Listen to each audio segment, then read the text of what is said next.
Water, water everywhere. And why not?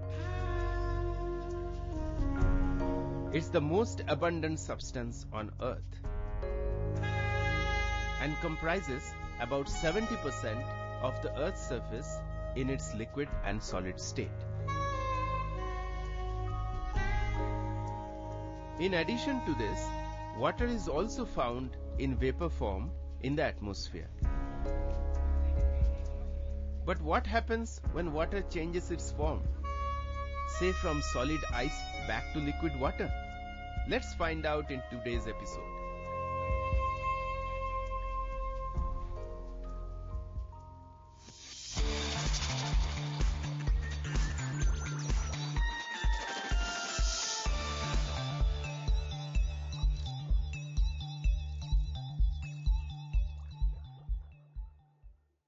Hello and welcome to a splashing episode of Chemistry with me, Devabrato. Let's see what we will be learning today. In today's episode, we shall study about the various laws of chemical combinations like law of conservation of mass, law of definite proportions, law of multiple proportions, Gay-Lussac's law of gaseous volumes, and lastly, Avogadro law. And finally, we will unravel exams in the exam decoded section. There are 5 basic laws that govern every reaction. Since every product is a result of chemical reactions, these laws are extremely important to understand. Let's first list all the 5 basic laws of chemical combinations. Number 1. Law of conservation of mass, law of definite proportions, law of multiple proportions, Gay-Lussac's law of gaseous volumes, and lastly, Avogadro law. Almost every law has a story behind it. Let me tell you the one that led to the proposal of law of conservation of mass. During the 16th and 17th century, many scientists were busy studying the natural world. Antoine Lavoisier, a scientist, performed an experiment. He mixed a highly flammable gas called phlogiston and oxygen in a closed glass container and inserted a matchstick. He saw that phlogiston immediately burnt in the presence of oxygen and left droplets of water on the glass container. After careful testing, Lavoisier realized that the water was formed by the reaction of phlogiston and oxygen. Further, Lavoisier showed that the weight gained by the new material, that is, water, was lost from the air in which the substances were burnt. His careful weighing showed that mass is conserved in chemical reactions. This was an extremely important observation. So, Lavoisier established the law of conservation of mass, which states that matter can neither be created nor destroyed. In other words, we can say that during any physical or chemical change, the total mass of reactants is equal to the total mass of products. This law was also verified with Landau's experiment. He took a H-shaped tube known as Landau's tube. In one of the limbs of the tube, a solution of silver nitrate was taken, and in the second limb, a solution of sodium chloride was taken. This tube was then sealed and weighed by him. In the next step, he mixed the two solutions. A reaction occurred between the two solutions and a white precipitate was formed. After the reaction, he weighed the tube again. It was observed that the mass of the tube with the new products formed remained practically unchanged. This verified the law of conservation of mass. Lavoisier's results helped various chemists in their experiments. One of the chemists, Joseph Proust, showed that a given compound contains exactly the same proportion of elements by weight. His principle, Proust's law, is now known as the law of definite proportions. And like all scientists, Joseph Proust also proved his theory with an experiment. He took 2 samples of cupric carbonate, one of natural origin and another synthetic. He found that the composition of elements present in both the samples was same. Thus, irrespective of the source, a given compound always contains same elements in the same proportion. Whether I collect water from the Nile in Egypt or from the neighboring tap, it will always contain hydrogen and oxygen in the ratio of 1:8. That's why water has a universal appeal which makes it essential for living. But how do we get this ratio of 1:8? Let's find out. Since water contains 2 atoms of hydrogen and 1 atom of oxygen, mass of 2 hydrogen atoms is 2 grams and that of oxygen is 16 grams. By taking their ratio, we get the figure of 1:8. I think a lot of theory has been done, and now let us solve a numerical based on the law of definite proportions. In a typical experiment, 28 grams of iron when heated with oxygen gave 40 grams of iron 2 oxide. 7 grams of iron on heating with oxygen gave 10 grams of iron 2 oxide. Show that these results correspond to the law of definite proportions. In the first case, the mass of iron is 28 grams. It reacts with oxygen to give 40 grams of iron 2 oxide. So, the mass of oxygen reacted is 40 minus 28, that is 12 grams. Now, the ratio of mass of iron to mass of oxygen comes out to be 7:3. In the second case, the mass of iron oxide formed from 7 grams of iron is given as 10 grams. So, the mass of oxygen reacted is 3 grams. The ratio of mass of iron to mass of oxygen comes out to be 7:3. In both cases, the ratio of mass of iron to mass of oxygen remains the same as 7:3. So, these results correspond to the law of definite proportions. Discovery of this law stimulated another genius, Dalton, to think on similar lines, leading him to propose the law of multiple proportions. According to this law, if 2 elements can combine to form more than one compound, the mass of one element that combines with the fixed mass of the other element are in the ratio of small whole numbers. I will explain the law of multiple proportions, but after a short break. Till then, you can energize your gray cells by logging on to www.topperlearning.com and try to find the answer to this question. Can hydrogen and oxygen combine to give more than one compound? Stay tuned and keep thinking.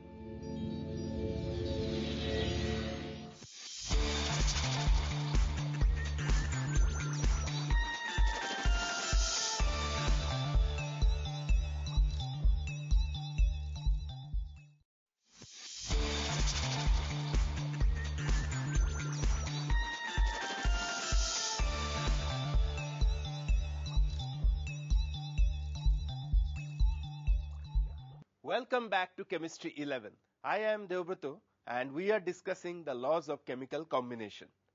Before the break, I asked you if hydrogen and oxygen can combine to give more than one compound. The answer is yes. Hydrogen and oxygen can either form water or hydrogen peroxide. Now let's see the difference between these two compounds. Let us take 5 ml of water in a test tube and add liquid detergent.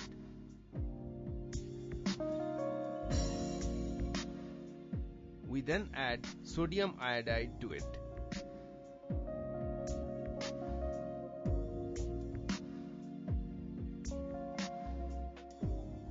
There is no reaction. Now take 5 ml of hydrogen peroxide in another test tube and add liquid detergent. Then add sodium iodide.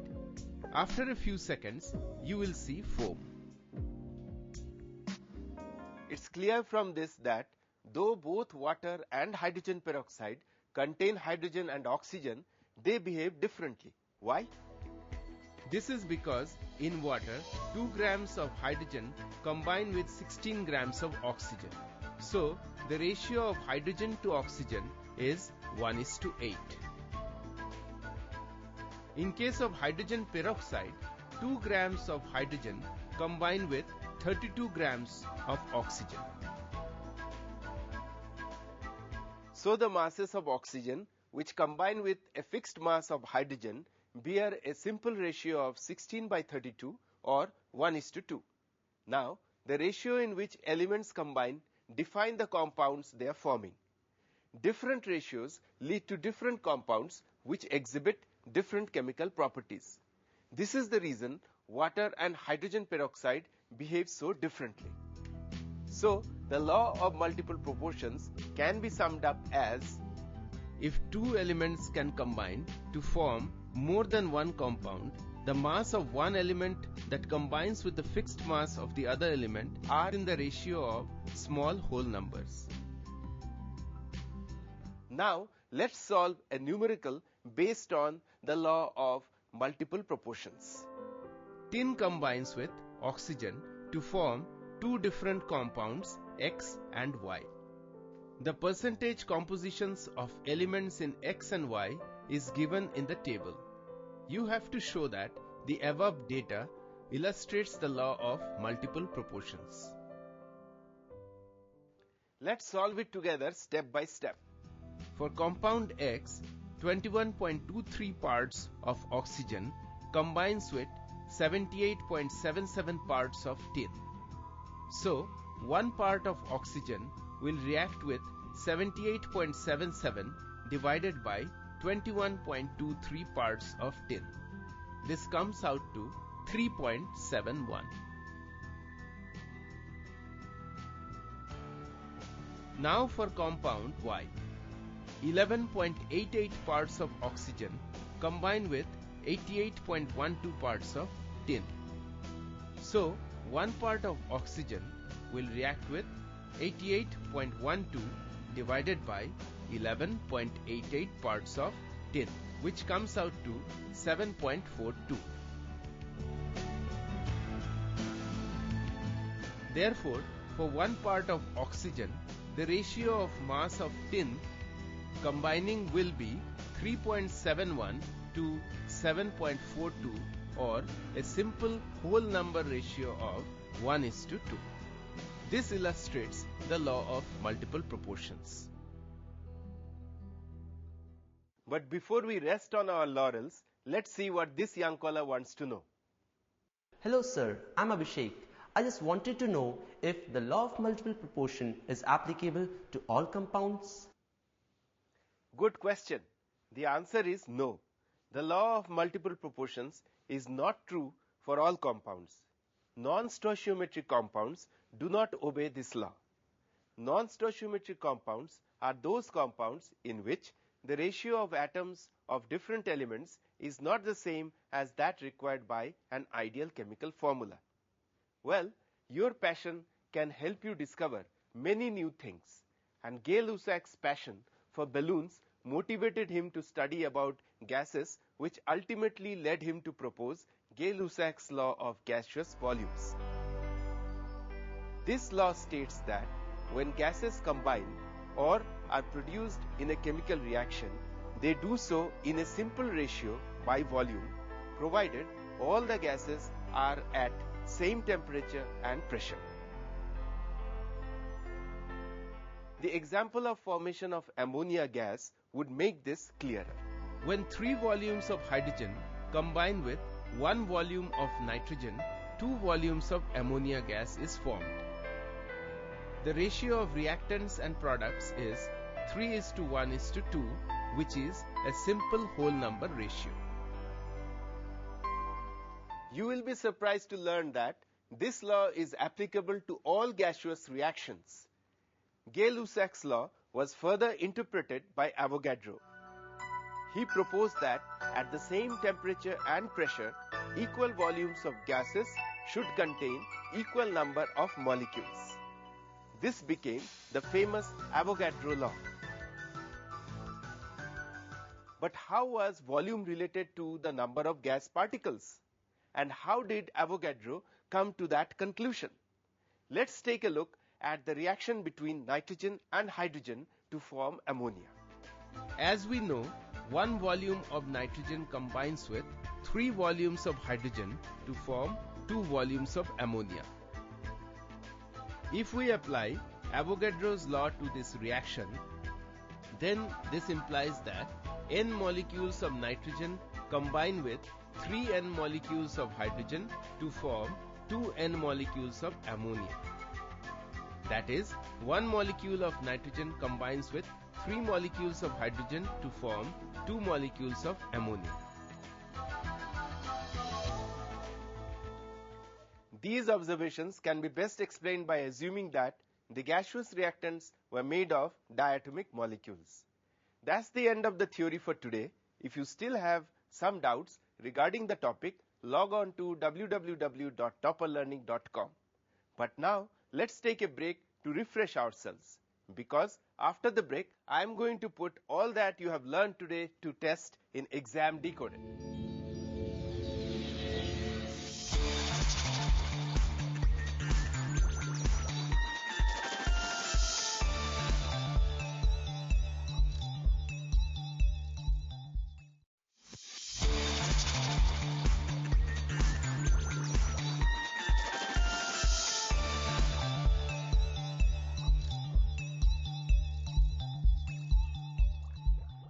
Welcome back. I am Avogadro and you are watching Chemistry 11. Let's quickly revise what we have learned today. In this episode, we studied various laws of combination of elements. We studied the law of conservation of mass, according to which matter can neither be created nor destroyed. We then studied law of definite proportions, according to which a given chemical compound always contains exactly the same elements combined together in the same proportion by weight.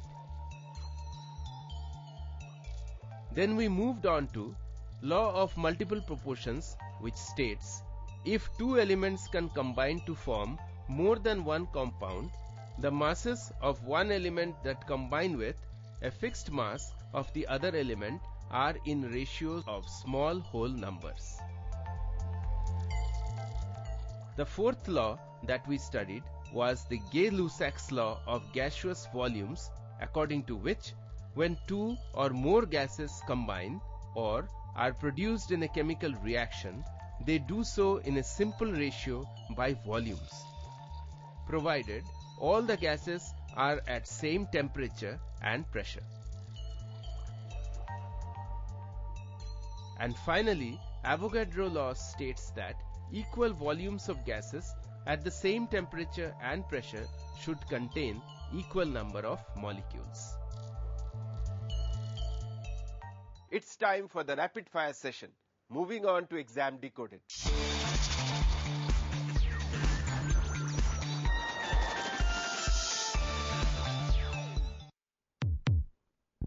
Welcome to Exam Decoded. Let me put you under fire in the rapid fire round. The rules are the same. I will ask you 5 questions and you will get 1 mark for each correct answer. And you will have 5 seconds to answer each question. Here comes question number 1.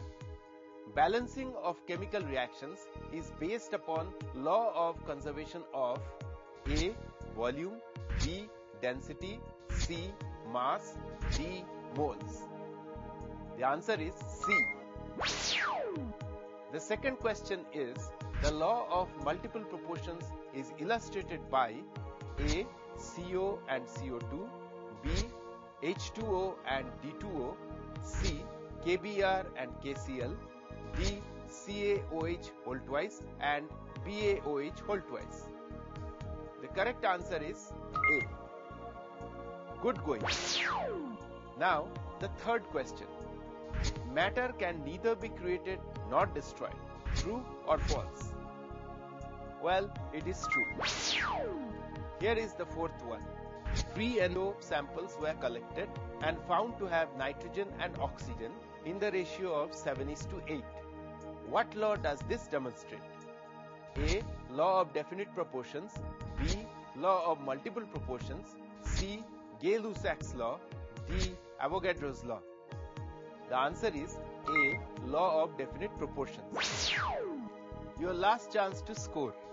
Equal volumes of gases at the same temperature and pressure contains unequal number of molecules. True or false? This statement is false. As per Avogadro's law, equal volumes of gases at the same temperature and pressure should contain equal number of molecules. Now, add up your scores and see how you have fared. 5 on 5 qualify you as a high flyer, so well done. 4 or 3 on 5 makes you an achiever. This means you are on the right path and you have the potential to achieve even more. Less than 3 makes you a learner who needs to put in some more work. But no need to worry. Log on to www.topperlearning.com to max your scores. The chapter Laws of Chemical Combination comes under the unit Some Basic Concepts of Chemistry, which carries a weightage of 3 marks. So, this topic is important from the exam point of view. The questions asked from this topic can be very short answer type questions for 1 mark and short answer type questions for 2 or 3 marks. And they will usually pertain to conceptual ability. How should you answer questions from this topic? Let's see. Hydrogen and oxygen are known to form 2 compounds. Hydrogen content in one of these is 5.93% and 11.2% in another. Which law does this illustrate? Explain. This question is worth 2 marks. Since the percentage of hydrogen in the compounds is given, you must first find the percentage of oxygen in each compound. This will fetch you half mark.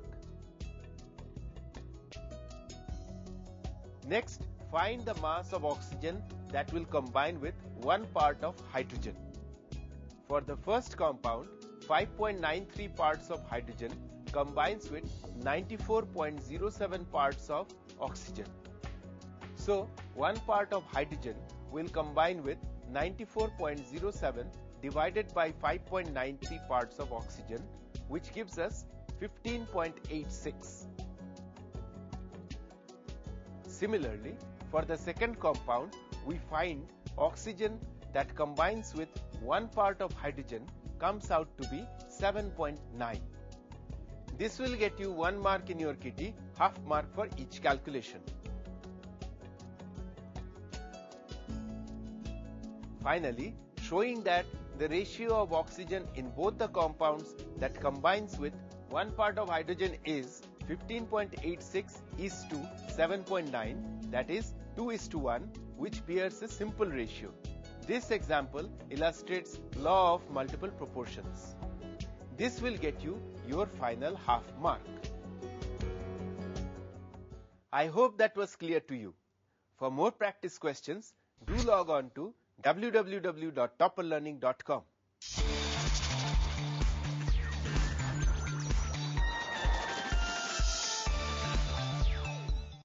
Well, it's time for me to say goodbye. But before I go, here is some food for thought.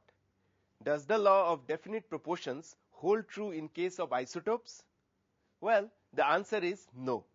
The law will not hold true because isotopes of an element have different atomic masses. Thus, the same chemical compound can have different compositions according to the isotope used in its formation. For example, for the C12 isotope, the ratio of carbon to oxygen in carbon dioxide will be 12:32, and for C14 isotope, it will be 14:32. Think about it. This is Debabrata signing off. Have a good time learning.